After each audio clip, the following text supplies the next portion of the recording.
यो चाहिँ कामै बनेर कामलो नि बनाउने दिदी नमस्ते नमस्ते भाइ हजुरको नाम भनिदिनु न नाम किन गर्नु पर्यो र नाम भन्नु न हजुरले नारायण नाम भन्यो भने त गाह्रो पर्ला केही फरक पर्दैन दिदी हजुरहरूसँग यसो कुरा गरौँ भनेर यो कामलो बुन्नु भएको छ नि लाइन बुढा हो बाबु लाइन बुढा कामलो हो नि यो कामलो बोखु बनाउने ए यो ज्याकेट जस्तो होइन ज्याकेट जस्तो बनाउने हो ए एउटा ज्याकेटलाई कति पर्छ नि पर्छ राम्रो राम्रो लाए त 30-35 पर्छ ए 30-35 हजार पर्छ नि यो कालो कलर र सेतो कलरको हुन्छ नि त्यसलाई फरक फरक रेट हो कि एउटै हो यो अलि त्यो सेतोलाई अलि फरक पर्छ सस्तो पर्छ सेतोलाई सस्तो पर्छ नि सस्तो पर्छ ए कालोलाई चाहिँ अलि महँगो पर्छ कालोलाई चाहिँ महँगो पर्छ ए सानो ठुलो साइजको लाई फरक फरक रेट होला सानो ठुलो हुँदैन यो कोट ज्याकेट त सबै एउटै ए सबै एउटै बनाउनुहुन्छ नि एउटै साइजको एउटै साइज बनाउने यो त सुरुमा त हजुरहरूले भेडाको उन काट्नु पर्यो त्यसपछि उनलाई पनि धुनु पर्छ होला पहिले धुनु पर्छ पकाउनु पर्छ पकाउने कति गाह्रो हुन्छ बाबु 7-8 पाला छाम्नु पर्छ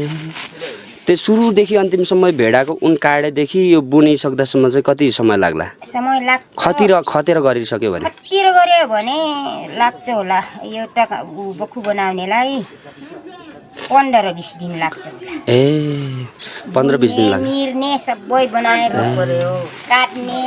हजुर समय दिन सकेन भने त फेरि वर्षै दिन पुर्याउनु पर्छ होला वर्षै दिनै पर्छ खेतबारीमा पनि काम गर्नु पर्यो हैन काम गर्नु पर्यो कहिले कसो काट्ने कहिले कसो कामतिर जाने लगभग एउटा बक्खु बनाउनलाई कतिवटा भेडाको उन काट्नु पर्छ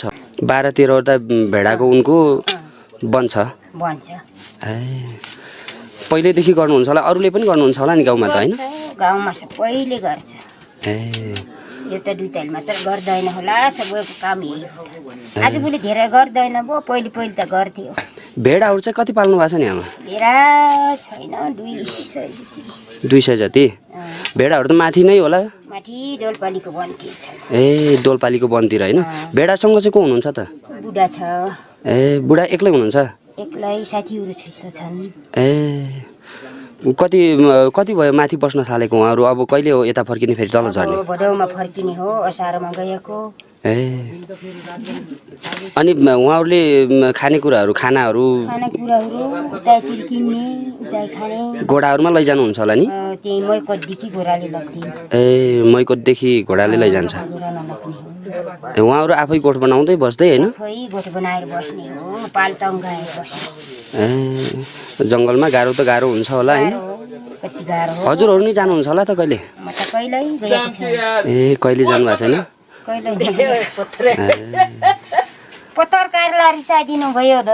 बाबु ल ठिक छ दिदी राम्रो आम्दानी गर्नु होला मेहनत गर्नु भएको छ मेहनत त कति धेरै राम्रै मूल्य परोस् कहाँदेखि आउनु गयो बाबु हामी प्युठानदेखि आमा प्युठान हजुर टाढैबाट